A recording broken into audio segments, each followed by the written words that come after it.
Welcome to the Bridge of One podcast. I'm Sherard Burns. Thank you for joining us today. We are a podcast that's all about one faith, one Lord, one baptism, one church, as we seek to, by the grace of God, create this incredible movement of God's global glory centered around the union of his people under the banner of the gospel. Black, white, Asian, Hispanic, whatever culture it is, if it's in our proximity, we want to see Jesus unite us together so the world can see the power of the finished work of Jesus Christ.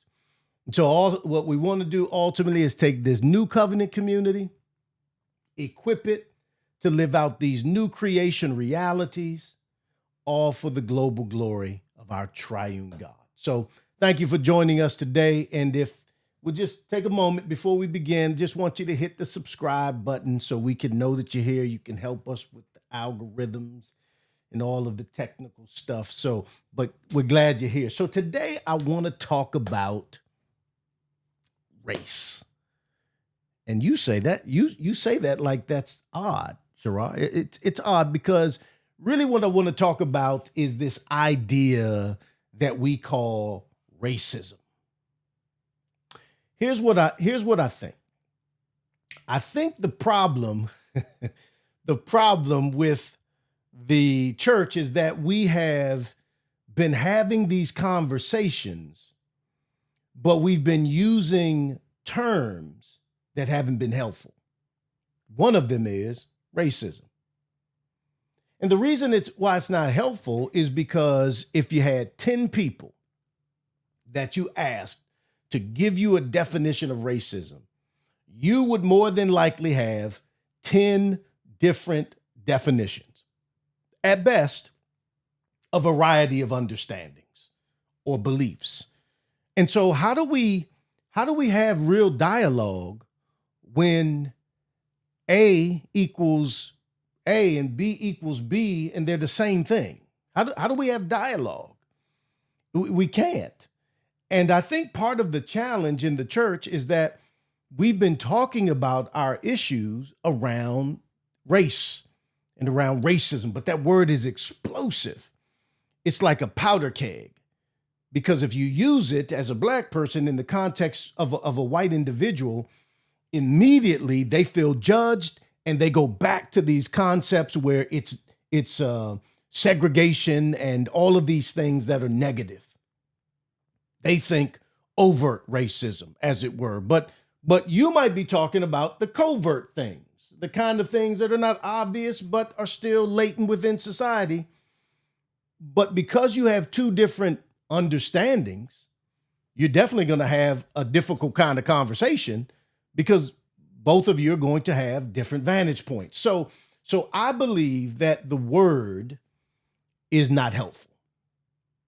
And maybe you see that too.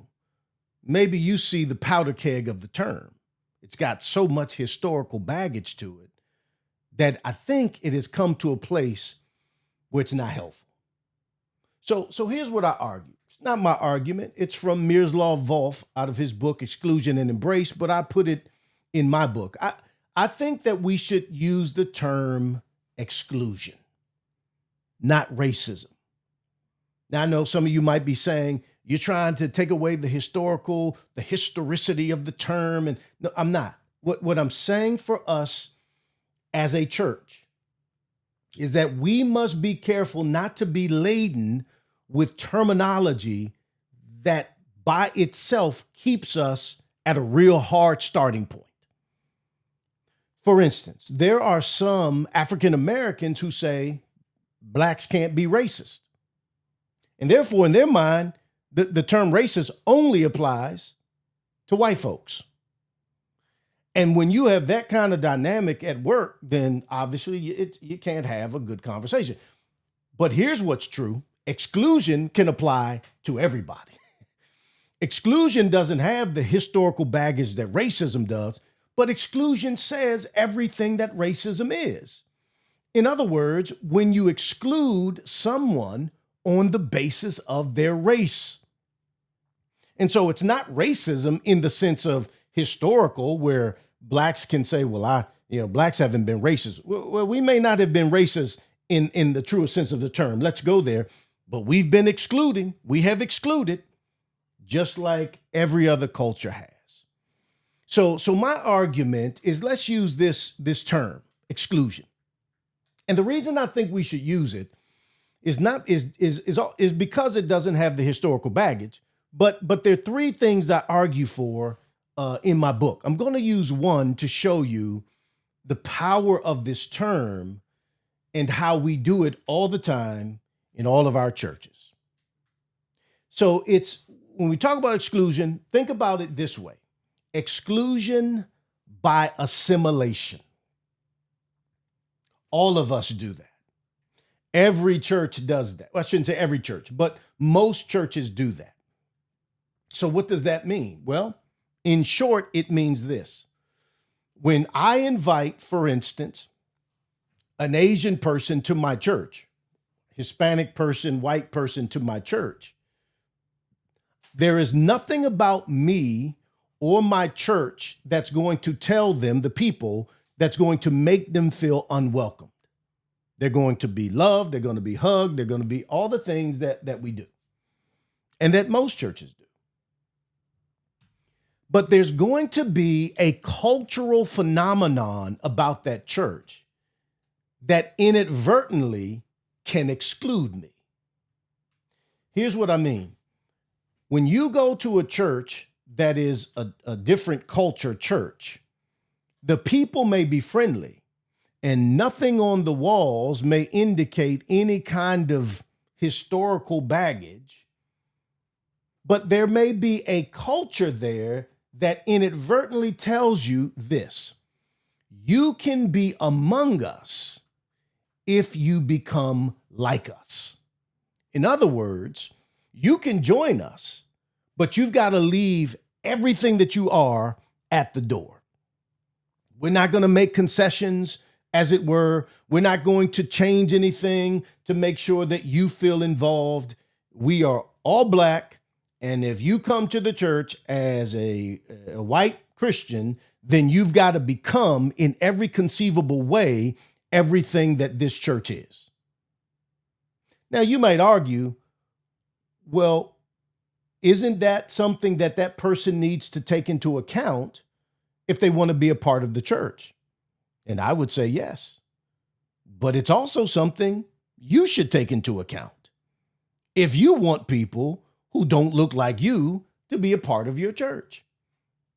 And so while we will embrace people, we inadvertently say, you as you are not welcome unless you become just like us. You sing the songs we sing, you worship how we worship, you do what we do.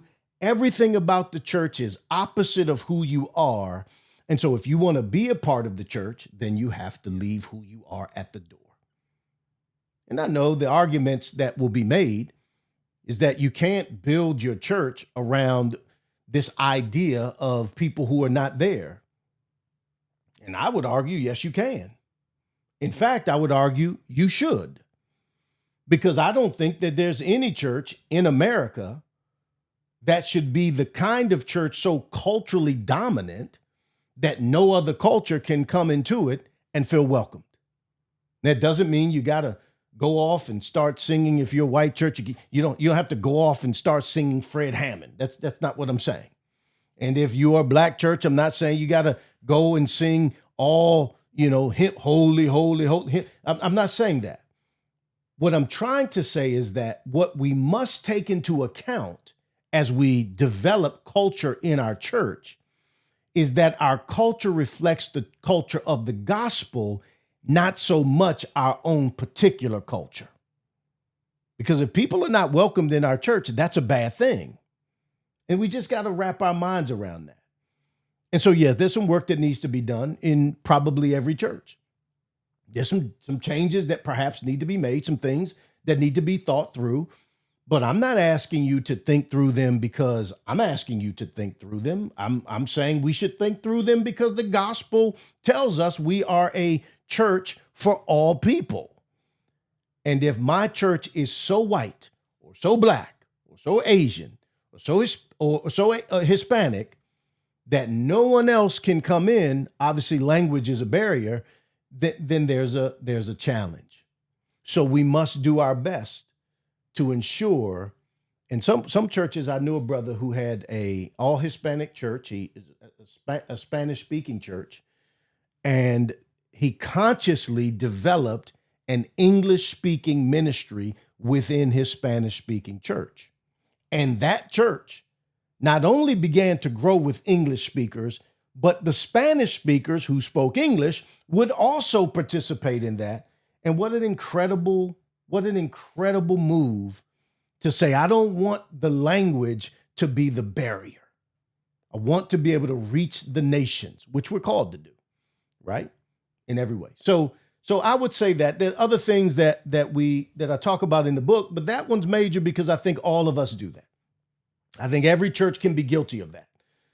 And I think we need to think through, what are we presenting? Are we presenting a gospel-centered kind of culture that inherently makes people comfortable? Or is it so black or so white that people will automatically feel, I'm not going back to that church because I don't belong? Yeah, it's a challenge, no doubt.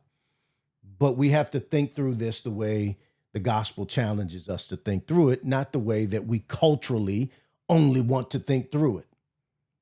So I would say exclusion, and particularly exclusion by assimilation. There are others that I argue for in the book, but that is one that I think we all can kind of see, either by our own experience in churches, or we can kind of look back and think, oh, maybe that's why that family left, or that's why, whatever it may be. Let's think through it, not to just denigrate our own cultures.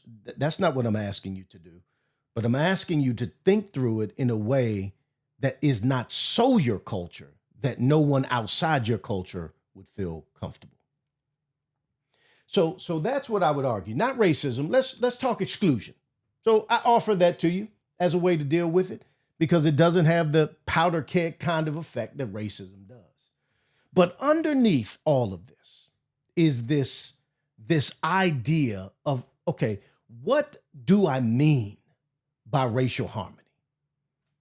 So if I'm going to sort of reflect this kind of church where cultures that are not like mine can have a chance of feeling comfortable, what are some kind of foundational principles that should guide how I think through this? Well, I want to give you a definition, my definition for racial harmony, and then I want to give you 5 guiding principles to flesh that definition out. So here's the definition. Racial harmony is the intermingling of all that is right, true, and biblical within various cultures for the purposes of a fuller expression of the glory of God in the church and in the world. All that is right, true, and biblical from every culture, all for the purposes put together for a fuller expression of the glory of God in and through the church. That's why we want to be one, because when the church is unified, when cultures gather together under the banner of the gospel of Jesus Christ, that culture, that church is more rich than it would be if it was just one culture. So what does this look like? Let me give you 5, what I call the 5 guiding principles of this definition. The first principle is this.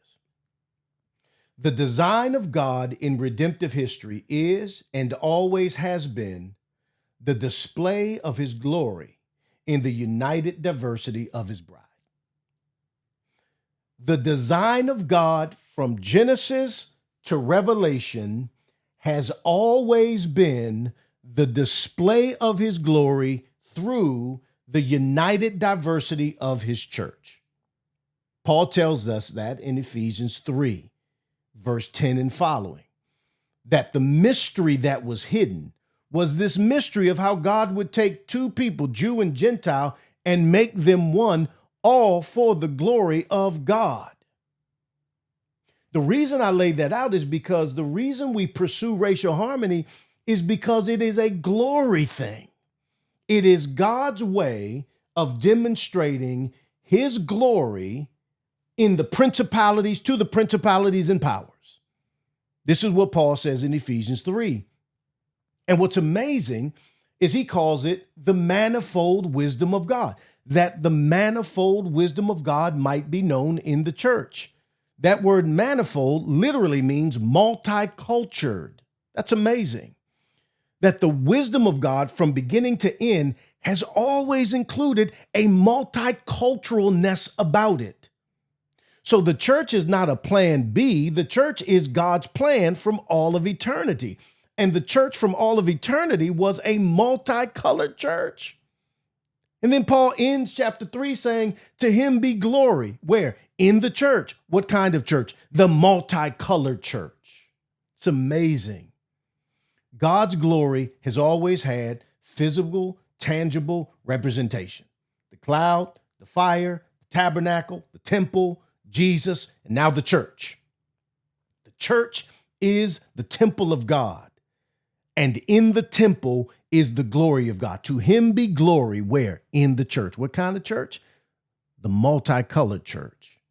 God's design has always been that his glory would be made known to the principalities and powers and all of the realms of wickedness by taking division and making it one in Christ. So that's principle number one. If you're on mission with God's glory, you must be on mission for a multicultural church. You have to be. And in fact, in Acts chapter 1, they say to Jesus, when are you going to bring the kingdom to Israel? Jesus said, first of all, it's none of your business. And then second of all, you got it all wrong. It's not just about Jerusalem. It's about Judea, Samaria, and the othermost parts of the world, right? So now Jesus is saying, if you think this is all about an ethnocentric move where I'm coming to do stuff just for the Jews, you missed it. I'm sending you out to the ends of the earth so that you can have Gentiles of all stripes included in the body. That's the mission of God from Genesis 12 all the way to Matthew 28, where Jesus recommissions or restates the Genesis 12 commission of Peter, of Abram, and then he sends the church out into the world to occupy the world and the space with the beauty of this united bride. So that's principle number one. That's been always God's design. Principle number two. Every culture has something to contribute to our understanding of the character of God and his workings in redemptive history. Every culture has something to contribute to me, to you, that gives me a greater understanding about the character of God and his redemptive works throughout history. For instance, I'm a black man, but I've been under the tutelage of theology that was written by white men. And so I've learned my knowledge of God has been expanded because I've tapped into, by God's grace, other cultures that saw God in a way that I couldn't see them. I couldn't see him. And then this was impacted by other cultures, my own culture included. But my point is, if the church, let's say the white church, only wants to be white, if the white church only wants to listen to white theologians, if the white church only wants to embrace in a white history, and that's their knowledge of God will be deficient. It will not be true, but it will be deficient because God can be seen in ways in other cultures that your culture cannot display him. I'll give you an example. I was at a church and we did this huge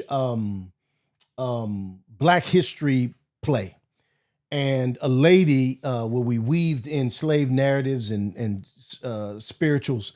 And a lady came up to me, she's about 80 years old, and she was white, and she was crying. And these were her words to me. I have never seen God in that way until now. Amazing. What she saw was a God who preserves a people in a way that she was not privy to see because it wasn't her experience. And she didn't know any of this history. But when she listened to these black men and women worshiping God in the hardest of times, when she heard the language of the songs and the hymns that displayed this beauty of God in the midst of suffering, she saw a God who preserves his people in the most difficult of times in ways she could never have seen him before. What would happen if she never got a whiff of that? Sure, she would go to heaven. It's not a heaven thing. It's not a salvation thing. But that night, her mind was blown and her vision of God was expanded because she saw God from the cultural perspective of someone else.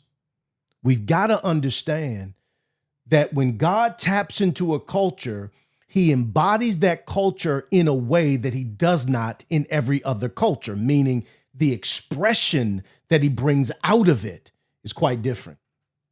I remember when I went to El Salvador, I went to preach, and I was over there, and the short of it is this.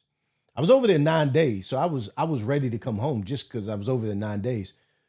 But I saw a worship of God in El Salvador that my mind had never seen in America. And I came back full with a concept and an idea of worship that just blew my mind based on the worship that I had engaged in America. The worship in America wasn't wrong, but what I saw in El Salvador exploded what I knew. If you want to see God, get outside of the comfort zone of your own culture and start seeing how God is and has moved in cultures that are not your own. It could be intellectual, it can be experiential, it can be these incredible manifestations of his glory, all that's happening in Africa right now, the explosion of the church in Africa. Listen to them pray, and it will change how you pray because it will expand how you see God. Number 3, anything that is considered beneficial from any culture must be considered as such only when it is Christ-centered. The benefit of your culture, anything beneficial from your culture, my culture, is only deemed and valued such as it is consistent with a Christ-centered worldview. Just because it's my ancestors, your ancestors, doesn't make it right. Just because it's what my grandmother taught me and what your grandmother taught you doesn't make it right. Just because it advances the cause of Black people across America doesn't make it right. What makes it right is when it is rooted in a Christ-centered worldview. And so we can't hitch our wagons to everybody because they're going somewhere we don't want to go. So we have to be careful that we consider everything beneficial only as it honors Christ and brings unity to the body of Christ. Anything that creates division must be gotten rid of, and at best excluded or rejected. Because if not, you're bringing stuff into the body that is actually undermining the purposes of God. And so again, we talked about at some point being in the middle, but this is what this costs. I cannot be Black first and a Christian. I must be a Christian who God made Black so that my worldview is from the Christian worldview that evaluates every other culture, my own and every other culture from that vantage point. Number 4, the church is to be a witness and leader in the world on the issue of race relations by demonstrating in her unity the essence of true unity, Jesus Christ. God has put us in this world to right the world. He has not blessed the church with his spirit, his presence, his power, his salvation, so that we exist in some sort of spiritual cocoon and don't impact and influence anything around us. No, this is not. Jesus has saved us, given us this beautiful gift of the Spirit that has united us. And Jesus says, now go into the world and be a leader in what unity really looks like to influence all of society. So what if we as believers, let's use this one issue. What if we as believers addressed everything political from the standpoint of unity so that we can influence the political process? What if one's a Democrat, one's a Republican? You can vote on any side that you want. But what if we did that in a way where Christ was central and we didn't let that divide us? And so we went to, as it were, Washington and said, there is a way that we can do this that doesn't undermine dignity and the image of God in individuals. What if we went, as it were, on the lawn of the monument and demonstrated to the world that we could have divergent political views and still be united and say to the world, this is what Christ has done? Maybe it impacts it. Maybe it doesn't.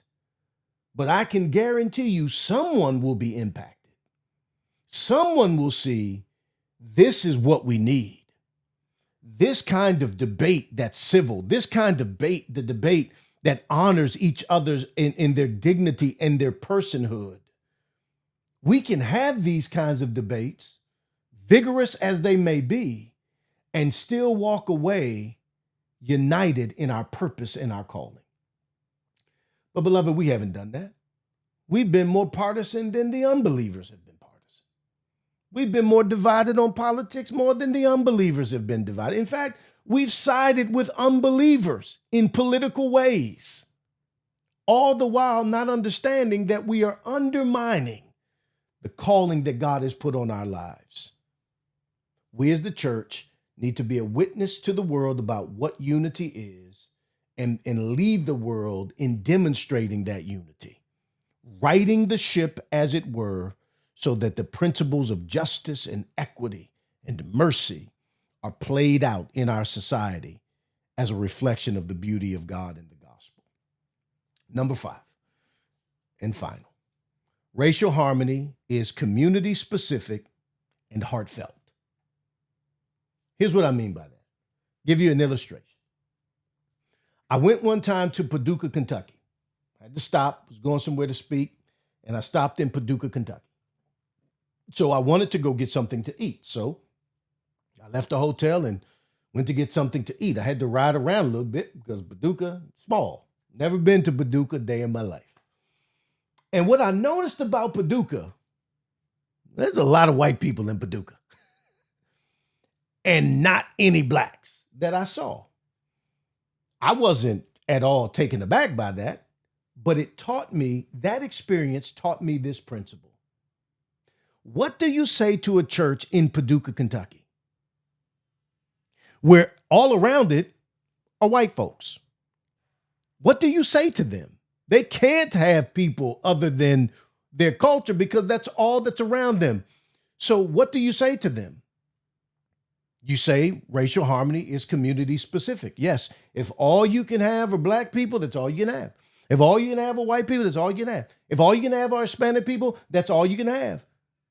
But it is also heartfelt, which means this: even though all I can have are black people around my church, that does not give me the right to have a non-missional mindset in my church, so that in the chance reality, a white person walks in, the music doesn't stop, everybody turn and look, and it's like, what you doing here? You see, I can only have, if you're in Paducah, Kentucky, you can only have white people in your church, at least in that little area that I saw. But you still can have a mission mindset. And you still should be preaching to those that in your church that look like you, that there's a gang of people out in the world that don't, that belong to Jesus. You should be preaching to them that the kingdom is not about blacks and whites or whites. The kingdom is about the nations. So that they, although they are only who they can be, white or black, none of them think that that's heaven. And none of them think that that's the way the church ought to be. So now, if you only have whites in your area, that's all you can have. Or you have blacks in your, that's all you can have. But the flip side is true. If there are whites in your area and you're not pursuing them, then you're not living out the mission of the gospel. If there are blacks in your area, Hispanics in your area, people that are not like you, if those people are in your area and you are not pursuing them, you are not in the mission mindset of God. Because if they are in your area, they must be those you go and seek to reach for the glory of God. Not just bypassing them to get to your people, but going to them and through them, inviting them to the church, inviting them to the kingdom, giving them the gospel, and expecting them to show up and being ready for them to show up. Because if you're an all-white church and you're happy, something's wrong with that. And if you're an all-black church and you're happy, something's deficient about that. Because no, the gospel is not about ethnocentrism. The gospel does not feed nor support a church that says all we're going to minister to are the people that look like us. That, beloved, is damnable because that isn't the gospel.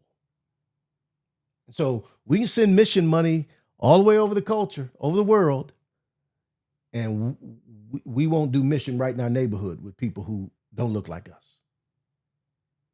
We can do all these things on summertime. We can do all of these millions of things, send people to disaster areas and send people over here to this.